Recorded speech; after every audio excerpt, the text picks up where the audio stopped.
નમસ્કાર મિત્રો, વિડીયોમાં તમારું સ્વાગત છે। જી હા મિત્રો, અત્યારે હાલના મોટાની મહત્વના સમાચાર સામે આવી રહ્યા છે। તો મિત્રો, સમાચારમાં વાત કરીએ તો રાજકોટ શહેરના રૈયાધાર વિસ્તારમાં હૃદય કંપાવી દે તેવી એક દુર્ઘટના સામે આવી છે। અહીં આવેલી સોપાન હાઇટ્સ બિલ્ડિંગના સ્વિમિંગ પુલમાં ડૂબી જવાથી એક જ પરિવારના બે માસૂમ બાળકોના કરુણ મોત નીપજ્યા છે। 5 વર્ષની દીકરી અને 7 વર્ષના દીકરાના મોતથી સમગ્ર એપાર્ટમેન્ટમાં રાજકોટ પંથકમાં શોકનું મોજું ફરી વળ્યું છે। આ ઘટના નાના બાળકો ધરાવતા માતા પિતા માટે અત્યંત ગંભીર અને લાલબત્તી સમાન કિસ્સો છે।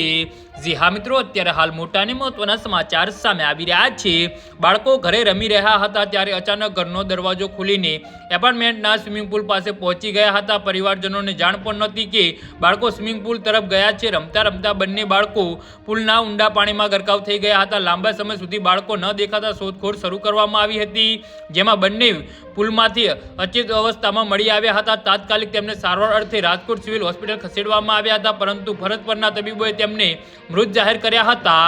આ ઘટનાના પગલે રાજકોટ સિવિલ હોસ્પિટલ ખાતે લોકોના ટોળેટોળા ઉમટી પડ્યા હતા અને પરિવારના આતંકથી વાતાવરણ ગમગમી બની ગયું હતું। સ્થાનિક પોલીસે અકસ્માતનો મોતનો ગુનો નોંધી વધુ તપાસ હાથ ધરી છે। સ્વિમિંગ પુલની સુરક્ષા અને ત્યાં કોઈ સુરક્ષાકર્મી હાજર હતો કે તે દિશામાં પણ તપાસ કરવામાં આવી રહી છે। જી હા મિત્રો, તો આના વિશે તમારું શું કહેવું છે તો નીચે અમારી કમેન્ટ બોક્સમાં જરૂરથી જણાવજો અને અમારી યુટ્યુબ ચેનલને સબસ્ક્રાઇબ કરવાની ભૂલતા નહીં। ધન્યવાદ।